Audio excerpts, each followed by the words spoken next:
The thing about betrayal is that it doesn't announce itself. There's no dramatic music, no slow-motion moment where the world tilts on its axis. It comes wrapped in ordinary moments. A hand on your shoulder, the smell of grilled burgers, the clink of ice in a plastic cup. The Prestons' annual block party was in full swing when Derek Walsh sidled up to me at the drinks table. Mid-40s, recently divorced, and about 3 beers past his limit. I'd known Derek for 6 years.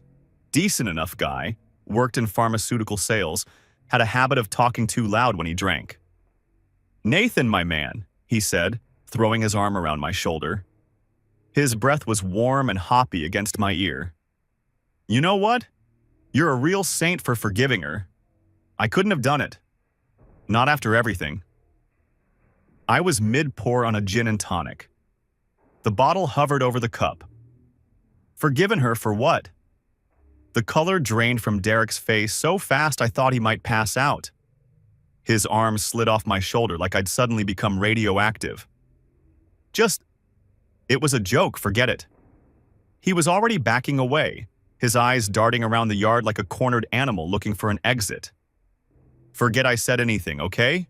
Stupid joke." He practically ran. I watched him weave through the crowd, watched him make a beeline for my wife. Allison was standing near the dessert table, laughing at something Diane Preston had said.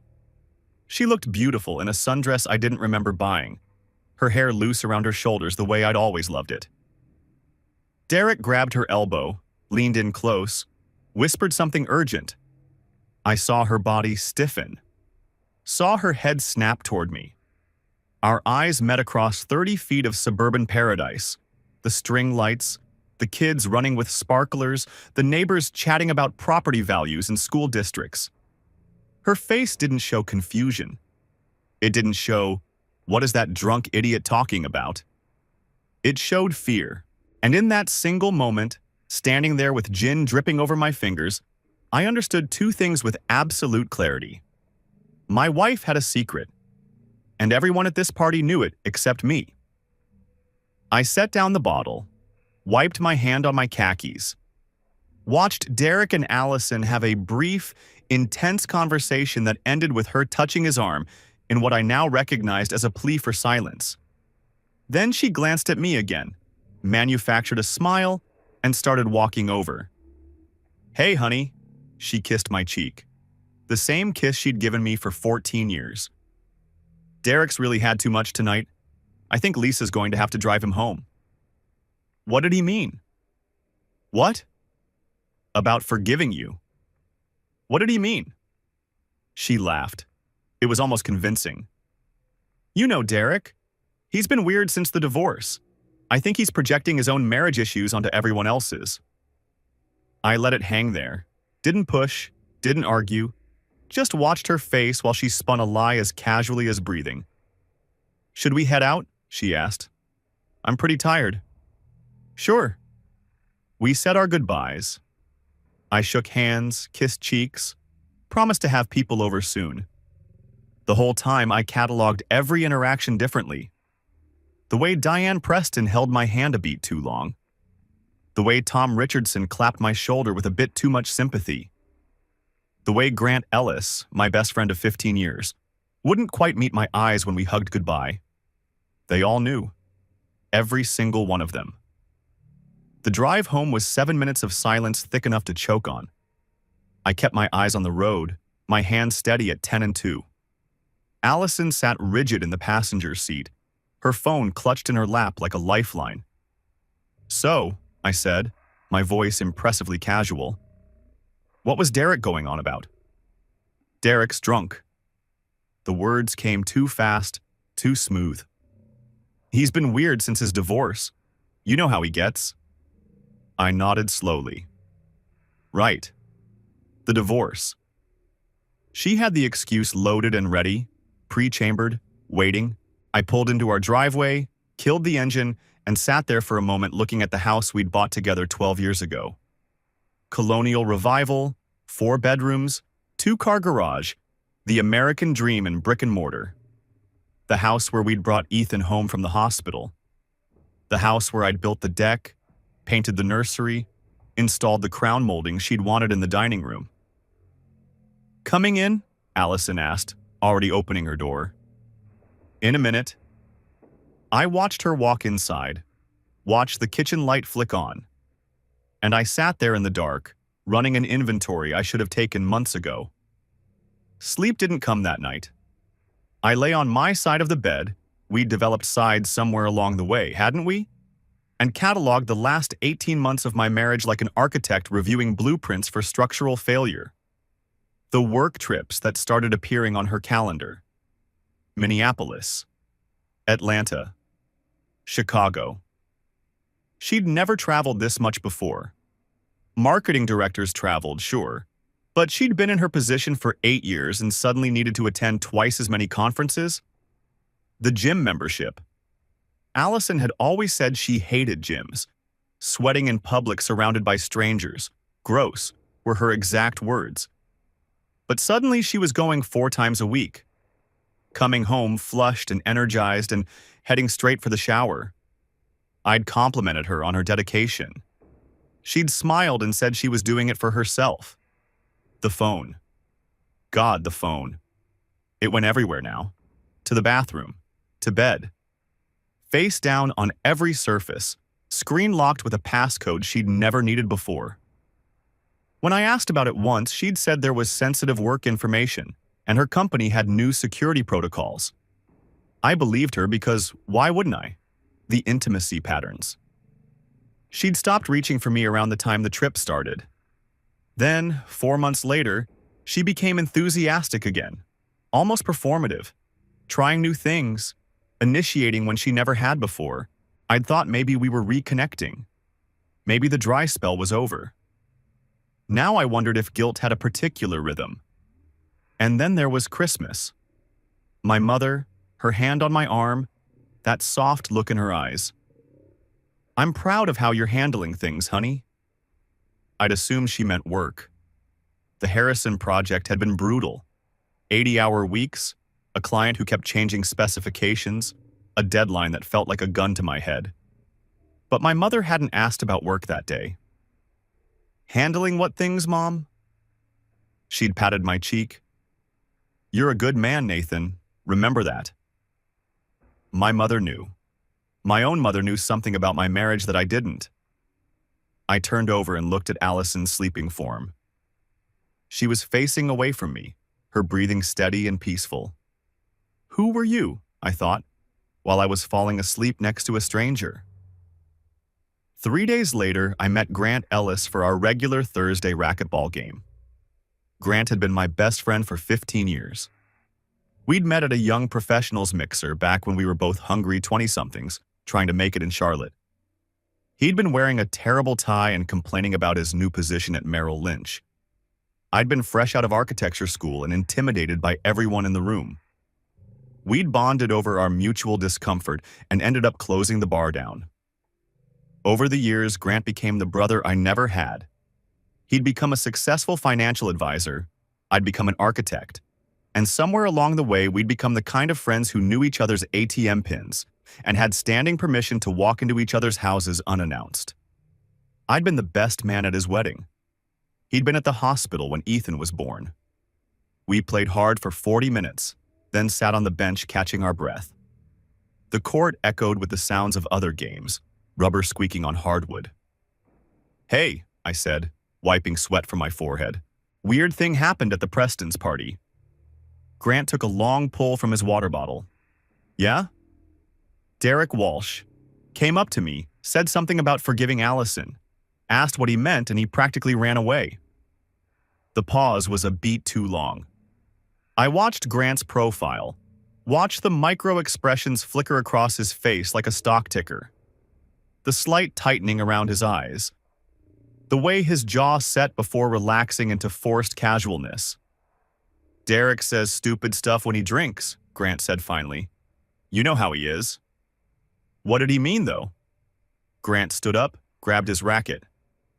"Honestly, no idea. You should ask Allison." He couldn't meet my eyes.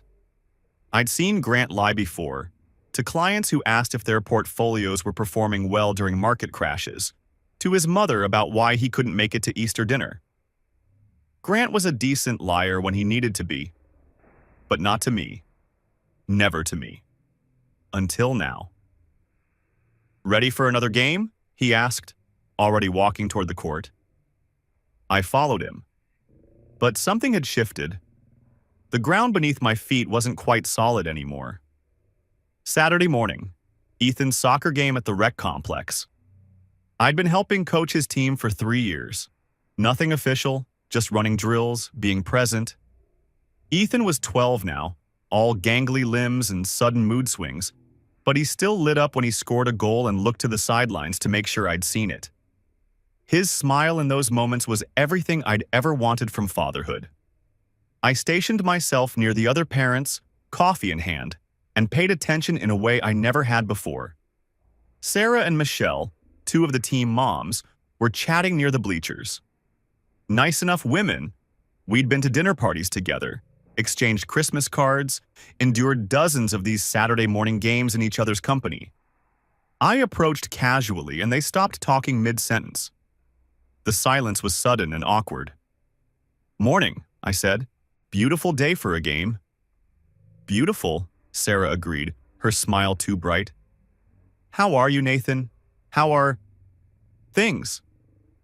The way she said things told me everything. It was the same tone you'd use to ask someone about their cancer diagnosis. "Things are good." I watched her face. "Why do you ask?" "No reason, just making conversation." Michelle suddenly needed to find a restroom. Sarah discovered an urgent text on her phone. I stood there alone, watching them retreat. I moved through the morning like a ghost, paying attention now. Really paying attention. Tom Richardson, whose son played defense, gave me a look as I passed. It wasn't hostile. It was worse. It was pity. The Jeffersons, sitting 3 rows up, stopped whispering when I got close. They smiled too hard, asked about my work, changed the subject when I mentioned Allison. Near the concession stand, I caught a fragment of conversation. "Don't know how he hasn't figured it out." Silence when they saw me. The scope of it hit me like a blow to the chest. This wasn't a rumor. This wasn't gossip that a few people had heard. This was common knowledge, a community secret that everyone had kept from me while looking me in the eye, shaking my hand, wishing me Merry Christmas and Happy New Year. How long? How many barbecues, birthday parties, neighborhood gatherings had I attended as the oblivious clown, the fool who didn't know? How many sympathetic glances had I missed? How many careful subject changes? How many times had people stopped talking when I walked into a room? I watched Ethan score a goal and throw his arms up in celebration, scanning the sidelines until he found me. I cheered. I gave him a thumbs up. And I felt something cold and precise settle into my chest. I made a decision. I would not confront Allison.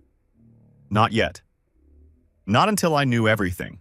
Every detail, every lie, every person who had chosen to keep me in the dark. I became an actor in my own life. "Morning, babe." I'd kiss her cheek before leaving for work.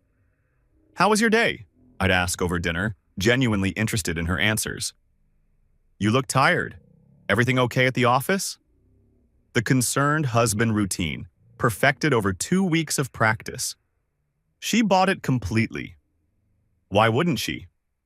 I'd been buying her act for months, years maybe. I just never thought to check the receipt. But at night, after she fell asleep, I worked. I'm an architect. My job is details, measurements, specifications, structural integrity. I look at a building and see all the ways it could fail, all the stress points and load-bearing weaknesses. A hairline crack in a foundation can bring down an entire structure if you don't catch it early. I turned those skills on my marriage. First, the digital forensics. We had a shared cloud storage account, one of those family plans we'd set up years ago for photos and documents. I logged in and checked the recently deleted folder. Photos. deleted but not permanently erased. Allison at a restaurant I didn't recognize. Upscale, candlelit, definitely not the kind of place you'd go for a work dinner.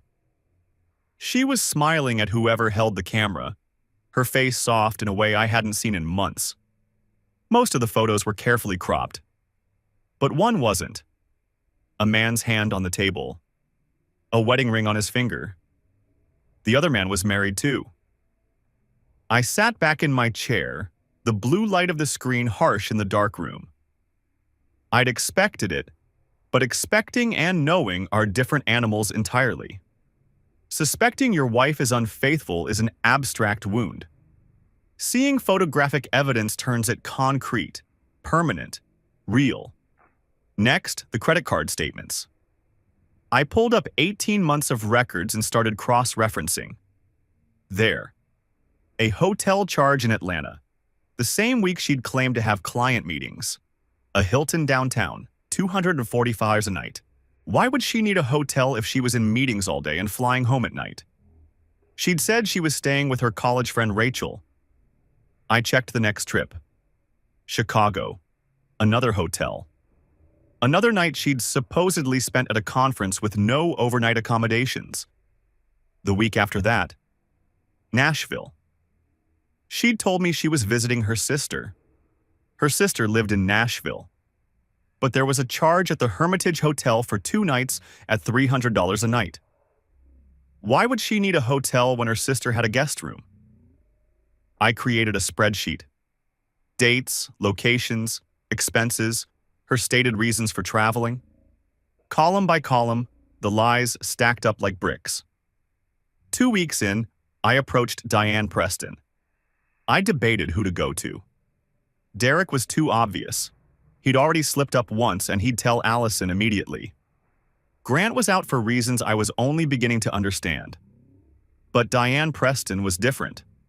She was the neighborhood's moral compass, always volunteering, always organizing, always the first to bring a casserole when someone was sick. If anyone would break rank and tell me the truth, it was her.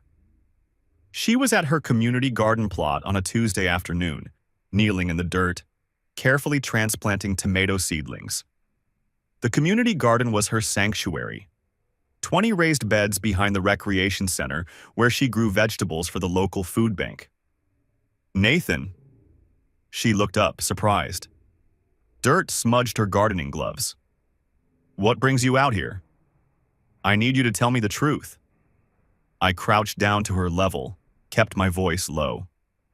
About Allison. About what everyone seems to know. I watched the conflict play out on her face. The internal debate, the weighing of loyalties. Her eyes darted around to make sure we were alone. Nathan, I don't think I'm the right person. You're exactly the right person, Diane. You're the only person in this neighborhood who still looks me in the eye. She set down her trowel, pulled off her gloves, sat back on her heels and studied me with an expression caught between pity and respect. I told Kevin we should tell you. Her voice was barely above a whisper. I told him months ago, but everyone said it wasn't our place, that marriages are complicated, that maybe you two had some kind of arrangement. We don't have an arrangement. I know. I could tell you didn't know. The way you looked at her at the Christmas party. She stopped, shook her head. You deserved better from all of us. Tell me everything. She did. The affair had been going on for almost 2 years. It was with Tyler Ashford. The name hit me like a physical blow. Tyler Ashford was Grant's older brother. I'd met Tyler dozens of times at family events, Grant's birthday parties, their father's funeral. He was 4 years older than Grant, mid-40s now, silver at the temples, the kind of easy confidence that came from inherited money and early success. He ran Ashford Development Group, a commercial real estate company that had put up half the new buildings in uptown Charlotte. He was married to Brooke Ashford, who... Brooke is in Allison's book club, Diane said, watching my face carefully. They meet every other Wednesday. My wife was sleeping with her friend's husband. Does Brooke know? No. Diane's expression was genuinely pained. She's as in the dark as you were. I've thought about telling her 100 times, but Kevin says it's not our business. He says other people's marriages are complicated, and we don't know the whole story. Grant knows. It wasn't a question, but Diane nodded anyway. He's been covering for Tyler since the beginning, making excuses, providing alibis. Nathan, I'm so sorry. I should have... Don't. I stood up, brushed the dirt from my knees. You're the only person who's told me the truth. That counts for something. I left her there in the garden, surrounded by her careful rows of vegetables, and walked to my car on legs that felt like they belonged to someone else. Grant. 15 years of friendship. Racquetball games and birthday parties and being there when his dad died. I'd given the eulogy at that funeral. I'd held Grant while he cried and told him his father was proud of him. And for 2 years, he'd sat across from me at bars and watched me talk about my marriage without saying a word. The next phase required a professional. Patricia Lowe's office was on the 14th floor of a glass tower uptown, the kind of building that screamed old money and older grudges. She was late 50s, silver-haired, impeccably dressed in a charcoal suit that probably cost more than my first car. Her reputation in Charlotte was legendary. She handled the kind of divorces that appeared in the business section rather than the family court docket. Mr. Caldwell. She shook my hand firmly and gestured to a leather chair across from her massive desk. What can I do for you? I told her everything. The party, the discovery, the photos, the credit card statements. She took notes on a yellow legal pad, her face giving nothing away. How long have you been married? She asked when I finished. 14 years, 15 in November. Children? One son, Ethan. He's 12. She set down her pen. Here's what you need to understand about North Carolina law. We're a no-fault divorce state. That means adultery doesn't directly affect asset division. Your wife's affair, painful as it is, won't automatically change how property is split. So she just gets half of everything? Not necessarily. Patricia's smile had the sharp edge of a woman who'd spent 30 years in courtrooms. Adultery can affect custody if it impacted the child. Has your wife's affair interfered with her parenting? I thought about it. The nights she was at the gym, the weekends she was at conferences, the gradual withdrawal from Ethan's life that I'd attributed to work stress. Yes, I think it has. Document everything. School pickups, doctor's appointments, homework help, every activity you do with your son that she doesn't. We'll need a pattern. She pulled a folder from her desk drawer. Now, here's where it gets interesting. If marital assets were spent on the affair, hotels, gifts, trips, that's called dissipation of marital assets. North Carolina courts don't look kindly on one spouse spending joint money on an extramarital relationship. It can significantly affect the settlement. I leaned forward. What kind of documentation do you need? Everything. Financial records, travel expenses, anything that shows money going toward the affair. If she bought her lover gifts with joint funds, if she paid for hotels, if she booked flights, all of it matters. I pulled out the spreadsheet I'd created. Dates, expenses, alibis, the truth as I'd been able to piece it together.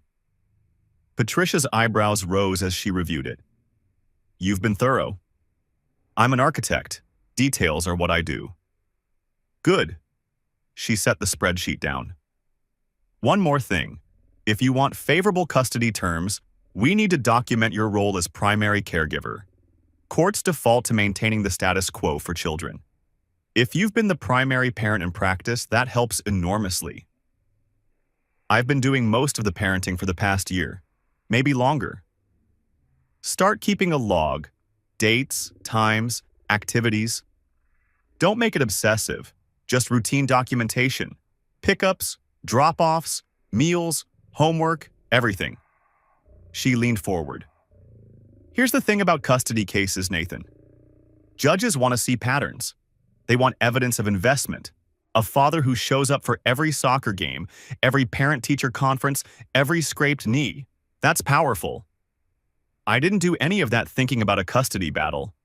That's exactly what makes it powerful.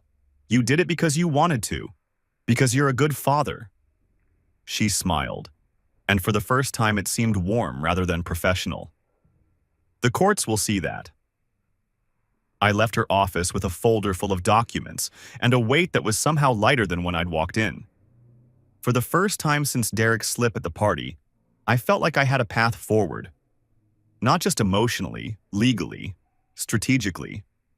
I wasn't going to be the victim in this story. I was going to be the architect. Over the next month, I built my case like I was designing a building. Foundation first. I documented everything. Who did school pickups? Me, about 70% of the time. Allison had always said her mornings were too hectic, and I'd adjusted my schedule to accommodate. Who attended parent-teacher conferences? Me, every single one. Allison had missed the last 3 for work emergencies. Who handled doctor's appointments, dentist visits, the emergency room trip when Ethan broke his wrist falling off his skateboard? Me. The night after his cast came off, Ethan and I were in his room, him doing homework while I sat in the beanbag chair that had been there since he was 7. Hey, Dad? Yeah, buddy? Is Mom okay? I looked up from my phone. What do you mean? She just seems, I don't know, distracted. Like she's always somewhere else, even when she's here. He fiddled with his pencil. Did I do something wrong? My heart cracked a little. No, absolutely not. You didn't do anything wrong. Then why doesn't she come to my games anymore? I didn't have an answer for that. Not an honest one. So I did what parents do when the truth would cause more harm than silence. I deflected. She's just going through a busy time at work. It's not about you, I promise. He nodded, but I could see he didn't quite believe me. Kids know. They always know when something's wrong, even if they can't name it. Hey, I said. How about this weekend, you and me? We go to the batting cages. Maybe grab pizza after. His face lit up. Really? Really? That moment, that simple moment of my son's face brightening because I wanted to spend time with him, that was worth more than anything Allison could have offered me. I'd never thought about it in these terms before. I was just being a dad, doing what needed to be done. But the pattern was clear. Allison had been checking out of parenting for the better part of a year, and I'd been so busy covering for her absences that I hadn't stopped to wonder why. Then the evidence. I found the jewelry store charges buried in an old credit card statement. $4,000 over 6 months at a boutique in South Park. One of those upscale places where everything was displayed on velvet and the salespeople knew your name. I knew every piece of jewelry Allison owned. None of it was new. She'd been buying gifts. For him. I set up a voice-activated recorder in the home office. Patricia had confirmed it was legal. North Carolina is a one-party consent state, and if I was in my own home, anything recorded was admissible. The call came on a Wednesday evening. I'd told Allison I was going to the gym, but I'd parked down the street and walked back. Sat in the living room in the dark, barely breathing, while she paced in the office 15 feet away. He doesn't suspect anything. Her voice muffled through the office door, but clear enough. I know, baby, I know. No, the party was fine. Derek was just drunk and stupid. I handled it. A pause. She laughed at something he said. Once the kids are older, we can figure it out.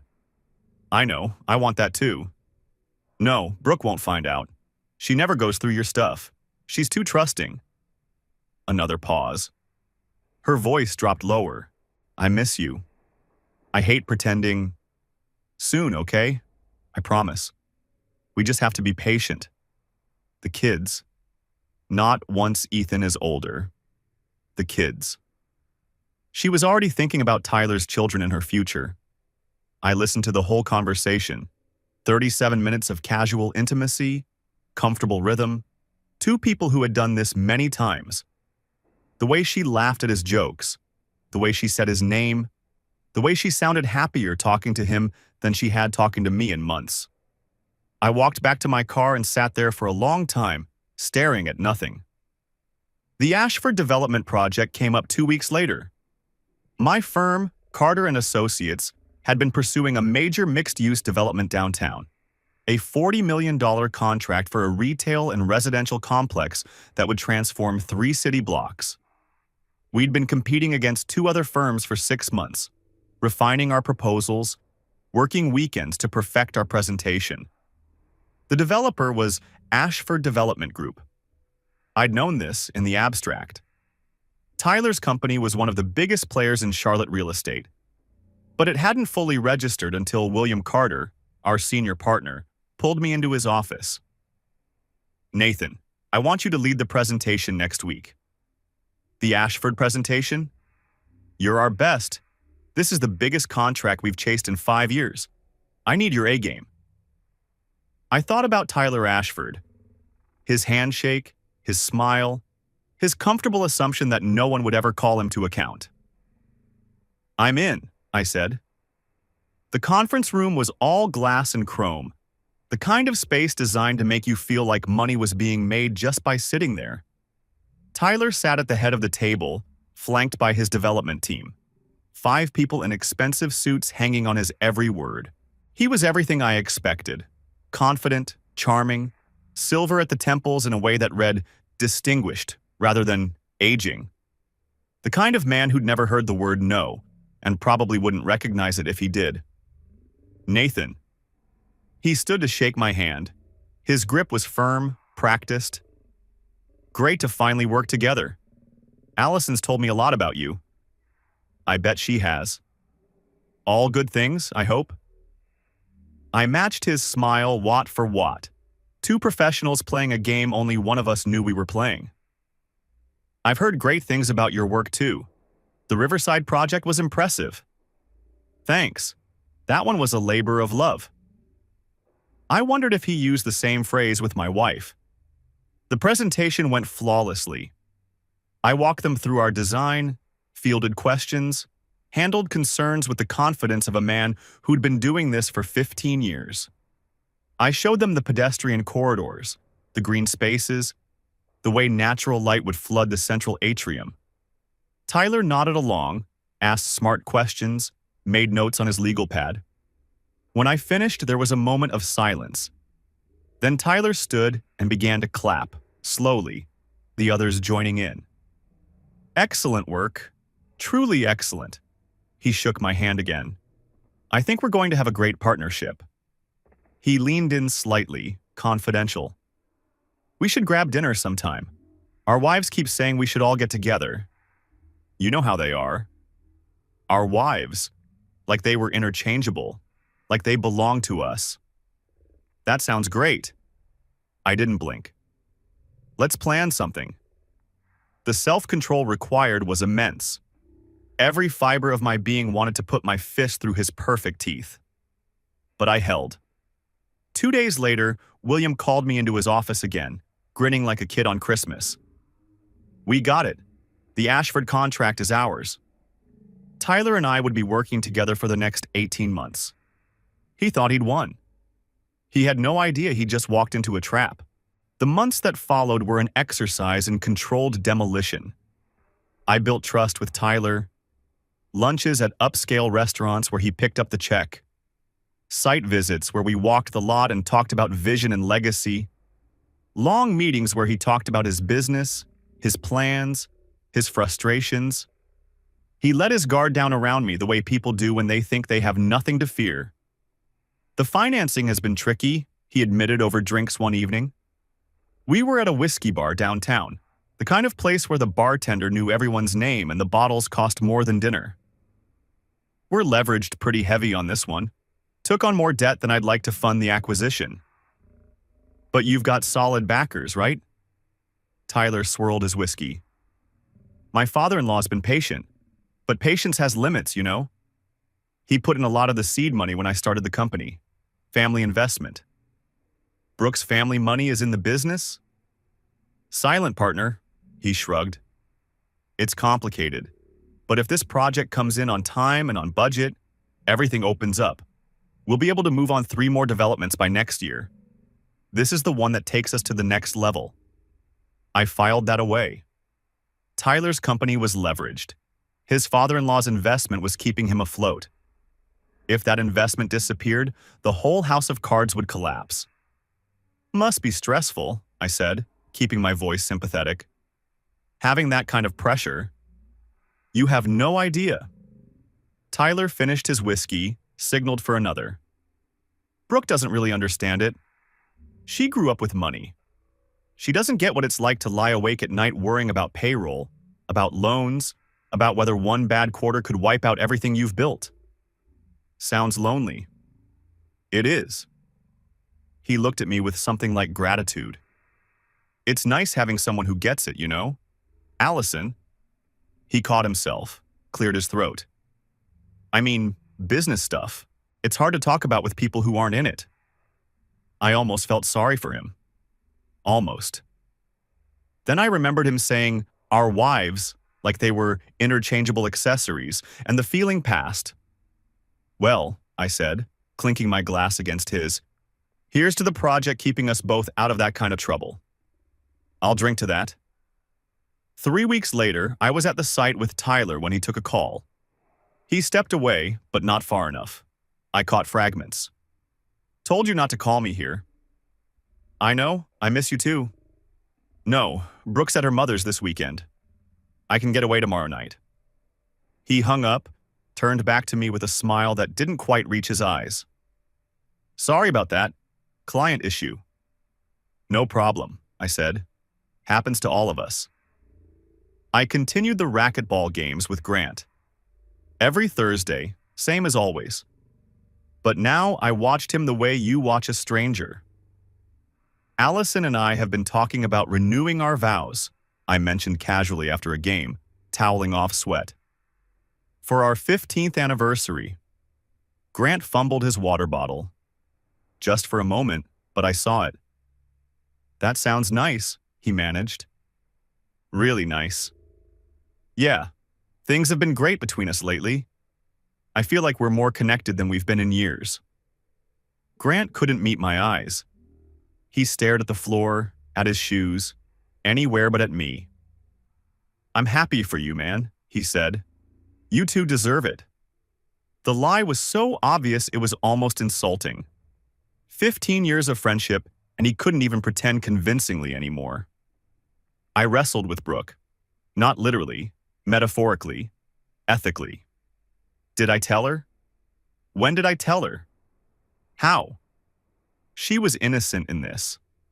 Another person being deceived by the people who claim to love her? Did she deserve to continue living a lie? Did I have the right to detonate her life? I started manufacturing run-ins. The coffee shop near her yoga studio. I discovered her schedule through careful questions at neighborhood events. The grocery store on Saturday mornings. Casual conversations where I planted seeds. Tyler must work insane hours with that new development, I said one day over lattes. I feel like I never see Allison anymore between her work trips and my project. How do you two handle it? Brooke was pretty in an understated way. Brown hair, warm eyes, the kind of face that radiated genuine kindness. She stirred her drink, untroubled by my question. Tyler's always been good about being home. He says family comes first. She believed it. Completely. That's nice, I said. He seems like a solid guy. He really is. I'm lucky. I felt a genuine pang of sympathy. Brooke wasn't a player in this. She was collateral damage.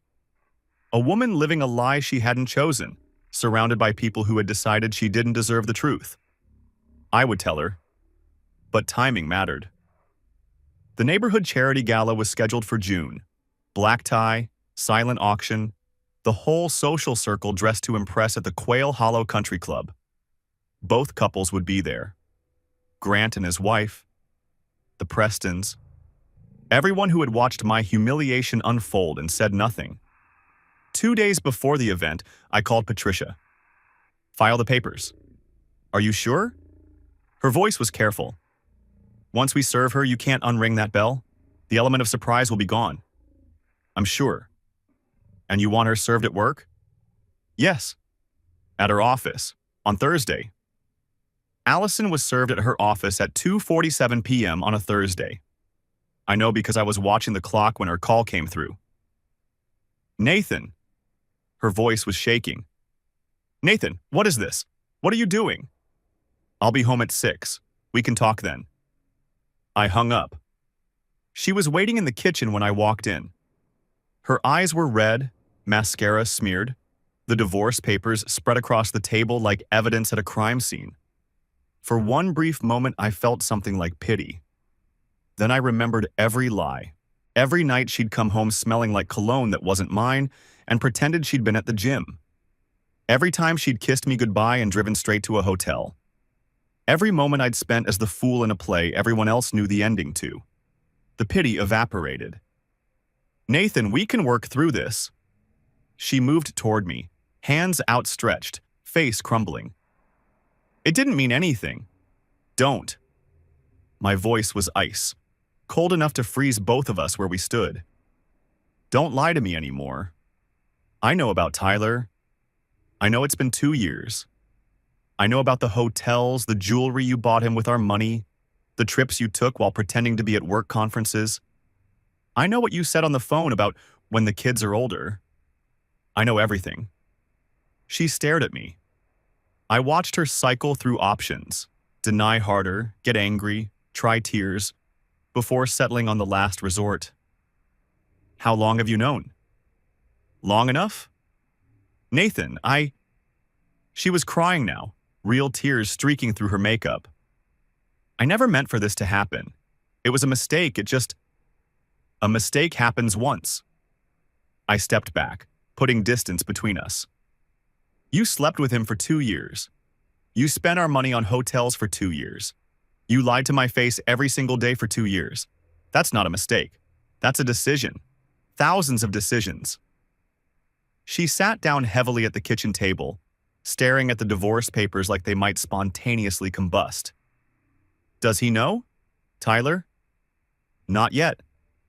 Her head snapped up. What does that mean? It means the gala is in 2 days. You have a choice. You can stay home and start dealing with reality, or you can go and pretend everything's fine.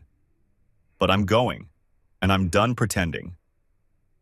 I left her sitting at the kitchen table, crying over documents she'd created the need for. The gala was everything I expected. Crystal chandeliers, white tablecloths, the cream of Charlotte's suburban professional class mingling with champagne flutes and auction paddles. The country club had outdone itself. Ice sculptures, string quartet, floral arrangements that cost more than most people's car payments. I walked in alone. Allison had stayed home, too terrified of what I might do to risk appearing.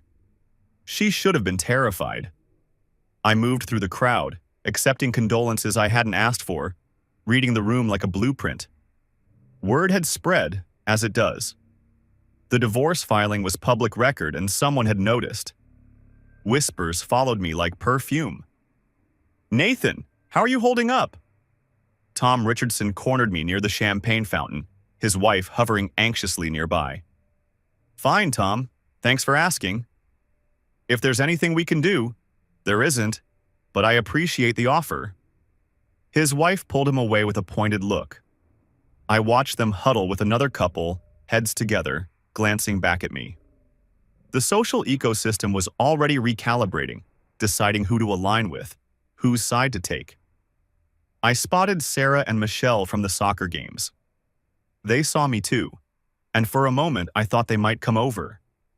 Instead, they suddenly became very interested in the silent auction items. Cowards. All of them. The Prestons found me near the bar. Diane looked genuinely pained. Kevin looked uncomfortable. Nathan, we're so sorry about how everything... Don't be. I sipped my scotch. It's over now. That's what matters. If we'd known you didn't know, you did know I didn't know, everyone knew I didn't know, That's kind of the point. Kevin opened his mouth, closed it again. Diane put her hand on his arm. "We made a mistake," she said quietly. "I made a mistake. I should have told you sooner. You're the only person who told me at all. That's worth something." They moved on. I scanned the room, spotted Brooke near the silent auction tables, elegant in a blue dress, examining a weekend getaway package. Tyler was across the room, working a group of investors, his laugh carrying over the string quartet. "Brooke." I touched her arm lightly. "Can we step outside for a minute? There's something you need to know, and I'm sorry I have to be the one to tell you." Her face went through confusion, concern, and finally a flicker of dread, the instinctive recognition that something terrible was coming. We found a quiet corner of the terrace. The evening was warm, the sounds of the party muffled behind us, the golf course spreading out in manicured perfection under the setting sun. "Nathan, you're scaring me. What's going on?" "Your husband and my wife have been having an affair for the past 2 years." She didn't say anything. I watched her face, watched the words land like physical blows. Her hand found the terrace railing, gripped it. "I have proof. Financial records, photos, recordings. I'm not telling you this to be cruel. I'm telling you because you deserve to know the truth. The same truth that everyone in there," I gestured toward the glowing windows, "has kept from both of us." "Everyone knew?" Her voice was barely a whisper. "Most of them. Grant's been covering for Tyler since the beginning." I pulled out my phone, showed her just enough to be undeniable. A photo of Allison and Tyler at a restaurant, his hand on hers. A credit card statement for a hotel room on a night Brooke thought Tyler was at a business dinner. The audio clip. I played just a few seconds, enough to hear Allison's voice say, "Brooke won't find out. She's too trusting." Brooke listened, looked, and something behind her eyes went very, very still. "How long have you known?" she asked. "Long enough to make sure I had proof. I thought you deserved to know. What you do with it is your choice." She nodded slowly. Then she straightened her spine, smoothed her dress, and walked back into the gala with the composure of a woman who had just decided exactly how her story would end. I followed at a distance. Tyler was still working the room, oblivious, shaking hands and making promises. I watched Brooke approach him, touch his arm, lean in close. Her face was perfectly composed. His face went through confusion, recognition, terror. "We're leaving. Now." They walked out together, Brooke's hand on his elbow like a vice. From across the room, Grant watched them go. His brow furrowed in confusion. Then his eyes found me, standing alone by the bar with a glass of scotch. Our gazes locked. I watched the realization dawn. Watched him understand exactly what had just happened, exactly what I knew, exactly what our 15-year friendship had become. I raised my glass slightly. A toast. A goodbye. Then I walked out into the night. The fallout was spectacular. Brooke didn't just file for divorce. She called her family's lawyers, the same lawyers who had drawn up the partnership agreements that tied the family money to Tyler's business. The Morgenthalers were old Charlotte money, the kind of family that had buildings named after them and opinions that mattered in every boardroom that counted. Within a week, the investment community knew. Charlotte's business circles aren't large, and gossip travels at the speed of self-interest. I heard about it from William at work. A client had mentioned it casually, assuming everyone already knew. "Tyler Ashford's having some personal issues," William said, frowning at his computer. "Something about his wife's family pulling their investment. You know anything about that?" "Nothing specific," I said. Which was technically true. Within 2 weeks, partners were distancing themselves. Deals were falling through, phones weren't being returned. The development community was small enough that reputation was everything. Tyler had built his on being a family man, a trustworthy partner, a guy whose handshake meant something. That reputation was in ashes now. I ran into him at a business lunch about a month after the gala. He was sitting alone at a corner table, nursing a drink, and he looked like he hadn't slept in days. I watched a former colleague spot him, make brief eye contact, and very deliberately choose a table on the other side of the restaurant. Tyler Ashford, the golden boy, the charming deal-maker whose handshake was as good as a contract. Suddenly, he was radioactive. The project with my firm continued. Tyler couldn't afford to lose it. It was the only thing keeping his company afloat. But now he had to work with me, attend meetings with me, sit across conference tables from me, knowing that I had dismantled his carefully constructed life. The power dynamic had completely inverted. Our project meetings became exercises in barely concealed tension. Tyler showed up prepared, professional, but diminished. The swagger was gone. The easy charm had curdled into something desperate. One afternoon, after a particularly tense meeting about construction delays, Tyler asked me to stay behind. Nathan. He waited until the room had cleared, until it was just us and the whiteboard covered in timelines and budget projections. I need to ask you something. Shoot. Did you plan this? All of it? He gestured vaguely, encompassing the room, the project, the wreckage of his life. Getting assigned to this project, getting close to me, the gala, was it all calculated? I considered lying. Considered some diplomatic deflection that would keep the working relationship functional. Then I decided he didn't deserve diplomatic anymore. Some of it, not all of it. I leaned back in my chair. Getting assigned to the project was luck. Everything else? That was me recognizing an opportunity and taking it. You destroyed my marriage. No, you destroyed your marriage. I just made sure your wife knew about it. He flinched like I'd hit him. Brooke and I, we could have worked it out. If she'd found out some other way, if there had been time to explain. Explain what? 2 years of lying? 2 years of sneaking around with my wife while you smiled at Brooke across the dinner table? I shook my head. There's no version of this story where you're the victim, Tyler. I loved Allison. You loved what Allison made you feel. That's different. I stood up, gathered my papers. We've got 18 months of this project left. I suggest we keep it professional. And if I can't do that, if I pull the contract, then your company collapses 3 months sooner than it's already going to. Your call. I left him there, alone in the conference room, surrounded by blueprints for a building that might be the last thing he ever built. Nathan. He caught me in the hallway after a project meeting, his voice low and strained. He looked like he'd aged 5 years in 2 weeks. Shadows under his eyes, stubble on his jaw, the suit not quite sitting right anymore. Can we talk? About what? The East Wing timeline? I think we're on track. You know what I mean? I turned to face him fully. I know exactly what you mean. And there's nothing to talk about. You made your choices. Now you get to live with them. I loved her. His voice cracked. I know that doesn't excuse it, but no. I shook my head. You wanted her. That's not the same thing. If you'd loved her, you wouldn't have made her a liar. You wouldn't have put her in a position where she had to lie to her son every day. But you didn't think about that, did you? You didn't think about Ethan, or about Brooke, or about anyone but yourself. I left him standing there. My divorce was methodical. Patricia was magnificent, with documented evidence of financial dissipation.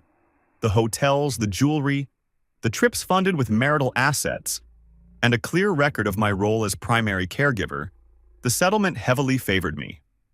The mediation was brutal. Allison's lawyer tried to paint me as cold, calculating, a man who had planned the destruction of his marriage like a military campaign. I sat quietly while Patricia dismantled every argument with surgical precision.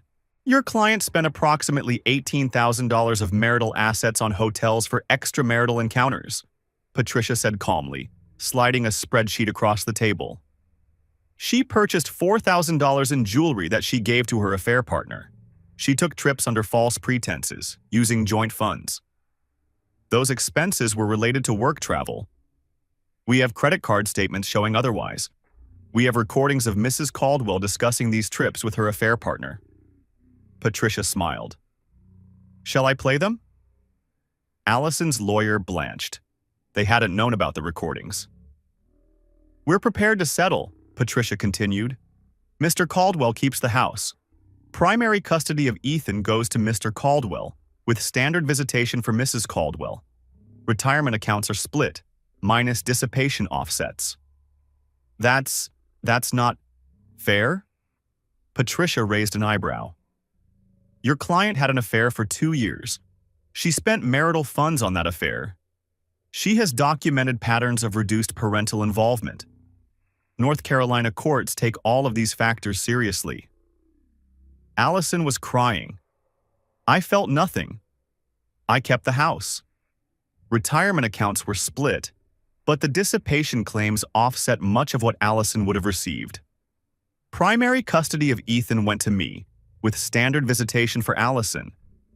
The day we signed the final papers, in a conference room that smelled like leather and finality, Allison looked at me across the table. I never meant to hurt you. I know, I said. That's almost worse. You didn't even care enough to mean it. I withdrew from the social circle gradually, cleanly, without drama. People tried to talk to me. At the grocery store, at the gas station, at Ethan's school events. The same people who had watched me be humiliated for 2 years now wanted to explain themselves, to justify their silence, to be absolved. I wasn't in the absolution business. Grant tried to reach out first. Texts that started apologetic and turned pleading. Voicemails that rambled about complicated situations and impossible choices. An email that went on for 3 paragraphs about how family loyalty had tied his hands. Nathan, please, you have to understand, one voicemail said. Tyler's my brother. My blood. What was I supposed to do? Betray my own family? I listened to that message 3 times. Each time I heard the same thing. Grant had chosen. When forced to pick between 15 years of friendship and covering for his brother's adultery, he'd picked his brother. That was his right. But it was also my right to end the friendship over it. I responded once. You lied to my face for 2 years. You chose your brother over 15 years of friendship. I'm not angry anymore. But we're done. He didn't try again. Derek Walsh showed up at my door with a bottle of expensive whiskey and eyes full of remorse.